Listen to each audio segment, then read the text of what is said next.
L-am adus aproape. Am dus aproape. O să-i dau drumul din nou. Iar o să-i dau drumul.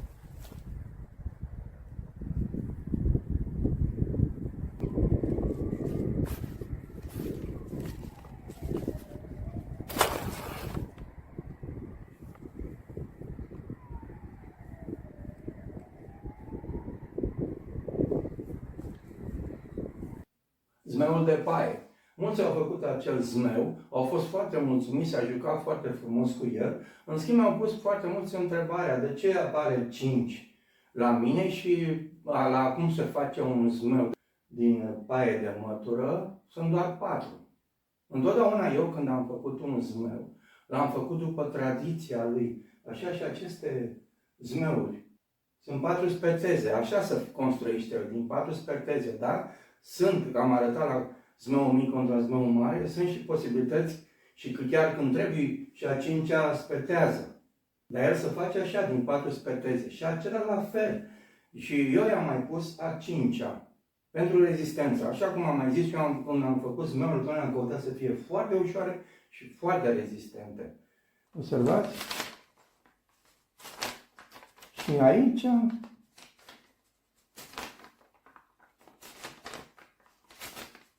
bun. Și capul, la cap. Puteți să faceți pe rând. Dar eu am zis să nu pierdem timpul, să le facem pe toate repede. Așa. După care o să luăm o spetează. Așa. Și o să încercăm să o punem pe hârtie. Observați, așa. 1, 2. Observați, și împing. Merg mai departe. Observați, și împing. Zmeurarii făceau acest zmeu. Noroc că avea o hârtie foarte bună și care nu se mai găsește, foarte puternică, din coală cerată și erau rezistente, dar ele erau făcute foarte fragile, atât la spetează cât și tot ansamblul lui. Pe margine eu am mai venit cu sfoară și fac din alte materiale ca să fie rezistente, ușor și rezistente. Dar ei nu aveau niciun interes, acei mari maestri, la care am învățat foarte multe, dar la maestrul nu știa foarte bine să facă zmeuri. Și interesul era ca să vândă, mă înțelegeți ce vreau să zic. În schimb, eu am vrut să fac și să arăt la oameni să-și facă un zmeu foarte rezistent, să-l înalță foarte repede, să joace. Și chiar am arătat cum se repară zmeul în așa fel ca să-l țină mai mult timp. Dacă s-a spart, nicio problemă, îl poți repara și îl poți înălța din nou, fără nicio problemă. Deci, sunt scrieri în anii 1700-1800 despre acel zmeu de se făcea, care nu se lipea, se venea așa șerpuit, din trestie ușoară, uscată, din nuiele uscate, din paie, deci acel zmeu. Și era din 4 și așa l-am arătat și eu. Dar putem să o punem și pe a 5-a, e mai bine, zic eu, și va da o rezistență mult mai mare. Să vedem cum este. O să iau un caiet și o să vă arăt despre ce e vorba. Deci, prima spetează, da? V-am arătat acolo cum se face și cum e mai ușor să-l construiești. Deci, este una, da? A doua vine invers.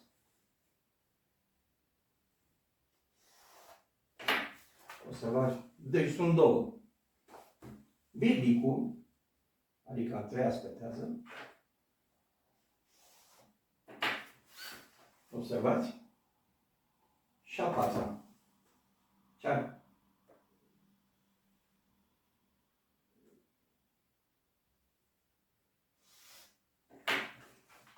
Deci 4. Observați. 1, 2, 3 și 4. Dar am mai venit cu a 5-a.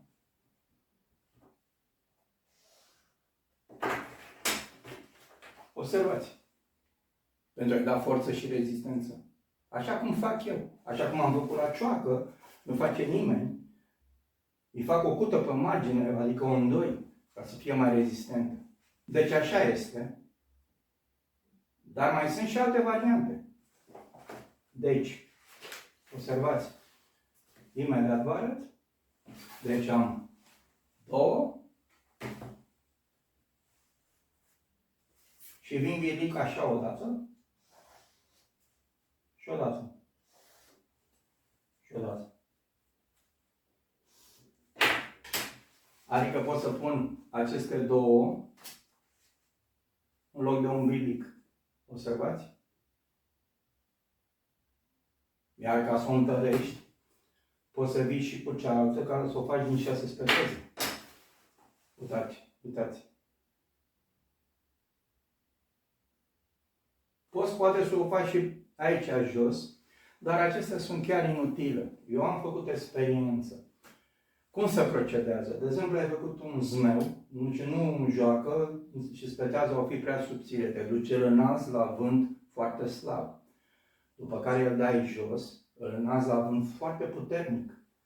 După care schimbi zmeul și pui o spetează mai groasă. Așa am făcut și cu zmeul de paie.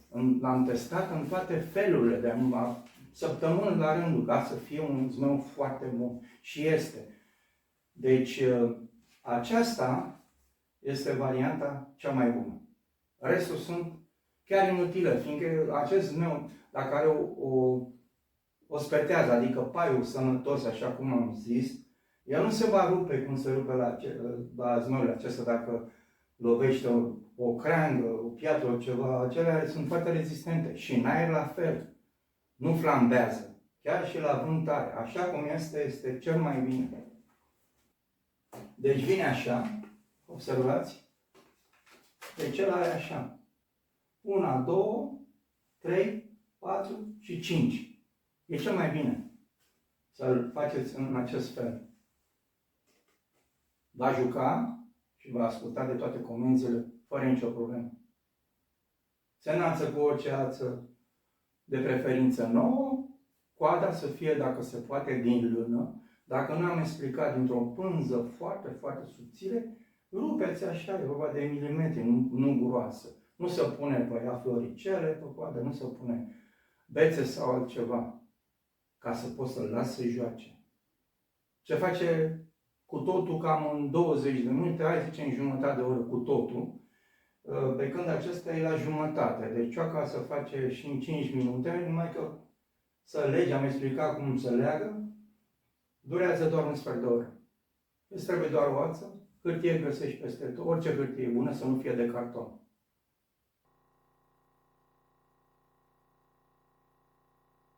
Urmăriți videoclipurile mele că explic cam totul despre zmeu. Deci căutați pe canal și ceea ce vă interesează sau ceea ce nu știți dumneavoastră, uitați-vă ca să învățați. Totodată am și un curs, dacă vreți într-adevăr să știți foarte, foarte bine despre zmeu, urmăriți acel curs.